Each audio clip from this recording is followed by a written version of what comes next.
Hello and welcome to a very quick analysis or discussion really of chapter 14 of Crow Country. This is an unusual chapter in that it does a really good job of representing the highs and lows of being a teenager for Sadie. In terms of the content or the plot, if you like, of the chapter, it starts with the conversation that Sadie is having with Lockie as they exit the pub after winning the pool competition, and captures the joyful nature of that exchange. And then as Sadie is trying to enter her house, she is accosted by the crow spirit, and the conversation that she has there is far less positive, and it's quite threatening and quite foreboding really in its in the way it unfolds. So it really shows the highs and lows of this particular evening in Sadie's life. Alright, let's start with some of the first quotations that we're going to look at today. During Sadie's conversation with Lockie, this particular term stands out, and even Sadie recognises that when Lockie uses the word blackfellas, it makes her uneasy. She's heard Walter and David use this terminology to describe themselves, but she doesn't feel at ease when when it's uttered by someone like Lockie. And the fact that this terminology is used in this particular way, it really does highlight how common this sort of language and this sort of labelling is, and therefore it's highlighting how deeply the racism has penetrated the culture and language of this particular time, of our time. And it's commonplace for people to refer to Aboriginals in this way. Again, showing how easily they can accept these racist attitudes, possibly without even really knowing what they're doing. Alright. The end of this exchange sees Sadie having this unusual instance of internal monologue, and she says to herself, "You didn't think he was going to kiss you, did you?" She told herself savagely. "You moron. You're only 14. Nearly 14. He must be 16 at least." So, and this is typical teenager sort of talk, isn't it? This negative self-talk where Sadie berates herself.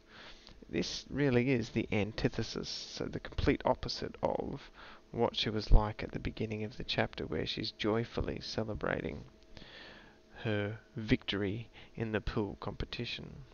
So it's representing the reality of being a teenager here quite well. Let's continue through. Once Sadie starts talking to the spirit of the crow, or whatever formation of the crow you like to label it as, we can see how forceful this conversation has become. And I think that's captured quite well in this quotation here, where the crow says, "The story that belongs to you. You see what is hidden from Crow. Crow knows wrongs were done, but Crow cannot see. You must tell. You must do what is needed. You must finish what is left undone. It is the law." So Sadie's being urged to solve this mystery. She's being urged to try and unravel whatever it is that the crow has set before her. And she's almost made to feel guilty for not having achieved more at this point. And I think that's captured in the sort of emphatic language that's used here. And you can also see it's the short, sharp sentences. It's the demanding sort of tone. There's definitely not an equality in the relationship here. Poor Sadie is being she's poor Sadie is the victim in this instance here. She's uncertain, she's unsure of how to react and how to respond. And that conversation does continue for quite some time, and it does get a little bit repetitive, but only because Sadie doesn't understand, and Crow is trying to communicate with her. And I like this quote here too. You must tell. You ask too many questions. Wow. You have no respect. And I think that captures the way a lot of the white people would, in fact, see the Aboriginal culture with that lack of respect. Asking too many questions, not willing to listen, not willing to play an equal role. Further through, we can see the emphatic nature of the crow's demands increase here.